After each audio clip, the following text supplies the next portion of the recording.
Hello, freaks. Another review. This time it's not Doctor Who. It's something other than Doctor Who. It's another book review though. So I actually read this a little while ago, but I've wanted to review this since I read it because I just really loved it. Um, so I'm finally getting around to it, and that is The Secret of Anatomy by Mark Morris.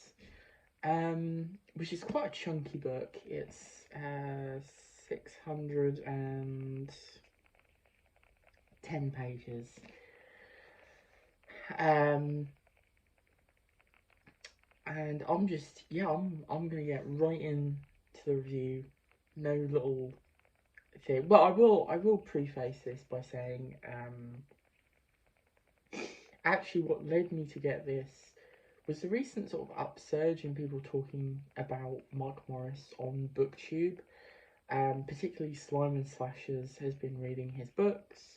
If you don't know their channel, they're great. They talk about a lot of horror and particularly nostalgia sort of stuff. They're currently doing near the end of nostalgia.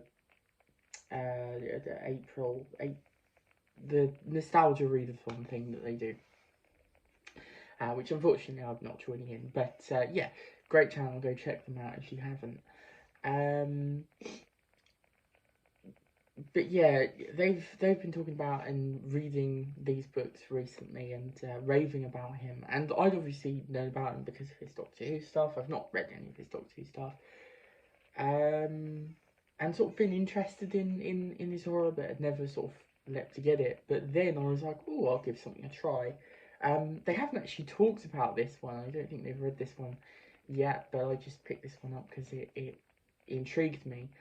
And I loved it. I thought it was amazing. I give it 5 stars. It's a favourite. It will be it'll be somewhere on the list at the end of this year of favourite reads. I will do a list of my favourite reads of last year. Because I desperately need to, because I need to talk about some books I did not talk about. But anyway, so this is a very chunky classic little horror thing. Although there's a lot going on here.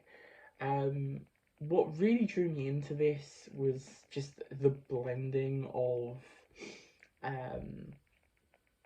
all the different genres. We have some classic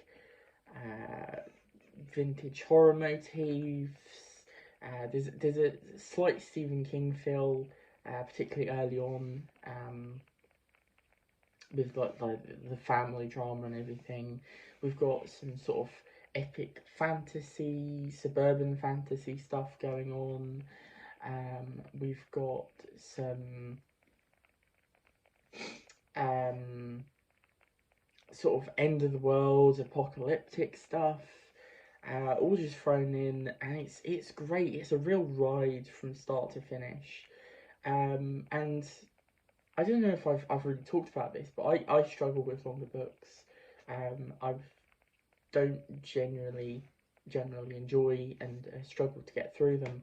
But I found this really easy to read. I got through this really quickly. Like, this is a big book for me, and I just sipped through. I loved every second of it. I thought it was great. Um, I really enjoyed the characters. I thought that David Fox, the main character, was a fun character. He's got his flaws, and he goes on a really interesting journey through the book. I enjoyed him as a character, but obviously the standout here is all the other characters, particularly the villains and the sort of other side of the villains, the sort of split off group of the villains. They are great. I've realised I've not really said what this book is about, and for a review that's bad. So the basic idea of this is that we're following David Fox, who is fast approaching his 40th birthday, and he, at the beginning of the book, he's having a bit of a midlife crisis. sorry, I forgot the word. He's having a bit of a midlife crisis. He's just decided not to go into work, and he's driven to the beach, and he's just walking along, and he's contemplating his life and why he's here and what he's intending to do, when he sees on the beach this bottle that's washed up that has a note in it, and he's drawn to pick it up, and the note is now let me just get this right. It's from a boy called John Marshall who claims his father is trying to kill him. And it's written in 1953. And this leads him on a journey to discover what happened, and it also basically leads him into conflict with a sinister group called the Flux. And it's great. It's brilliant. I'm not giving anything away because that is so little of the actual plot. There's a lot here that's going on, and it's just so much fun. It's crazy, it's dark, it's gross, it's got some horrible characters that you love to hate. There's a particular villain in here who was just, yeah, great in terms of how awful he was. A really disgusting guy, and it's got some really great horror imagery as well in terms of as I said, there's some fantasy elements in here. So like people have some powers, and those powers are really fun. There's a bit of body horror. There's some fun ideas there. This also goes into like some cultish area because we've obviously got the Flux.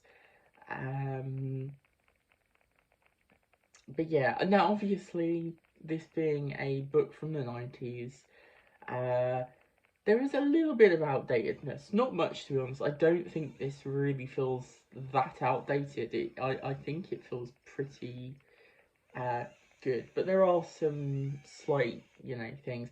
And also, this book doesn't have trigger warnings, but there are definitely trigger warnings here. There are some really disturbing, horrible moments. It is adult horror. But yeah, I really think this is worth it. This one hasn't got talked about yet on the booktube side of things, but I fully recommend it. It's wonderful. It's written in such a pace as well, such a great pace where we've got all the different characters. We get a bit from the main and a bit from some side characters. There's some wonderful friendly side characters as well that we get to read from and get to meet. And like seeing from the evil guys, the evil peoples, the Fluxy people, is brilliant as well. Now, with a lot of horror and these sort of books, I think people they tend to have not as great endings. I actually quite enjoyed the ending. I thought it all came together pretty well. But I will say it's not quite as tight as perhaps I would want. It sort of drifts a little bit, but honestly, I think it's pretty damn excellent all the way through. I don't have much to critique, to be honest.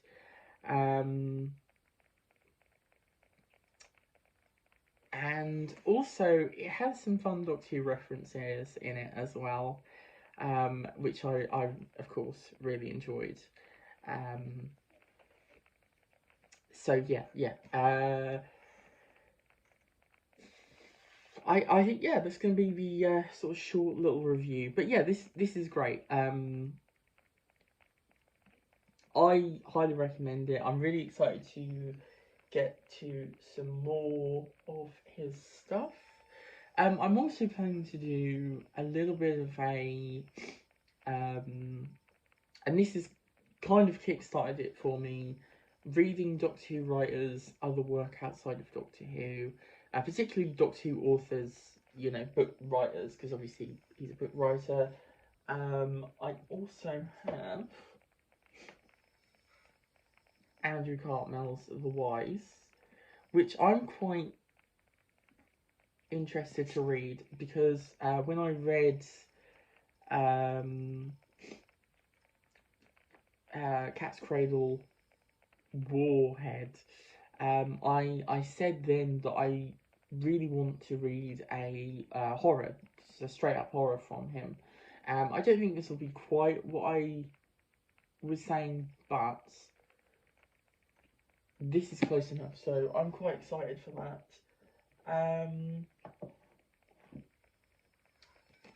But yeah, there you go. So there is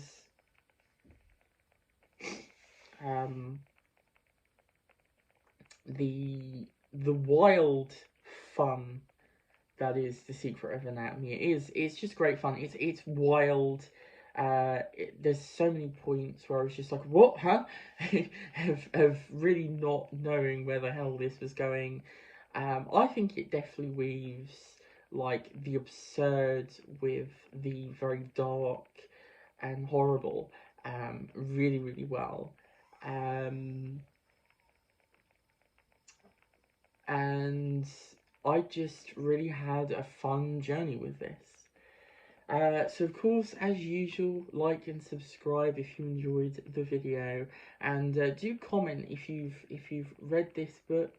What did you think of it? Did you love it? Did you hate it? Did you think it was or are you planning to read it after this review? Do you think it sounds up your alley? Because I highly recommend it. I think this deserves a little bit of a fandom. And yeah, this'll go down as a favourite. I think I really love it. It's wonderful. I think it's just brilliant fun. So yeah, I will see you in the next video. Bye.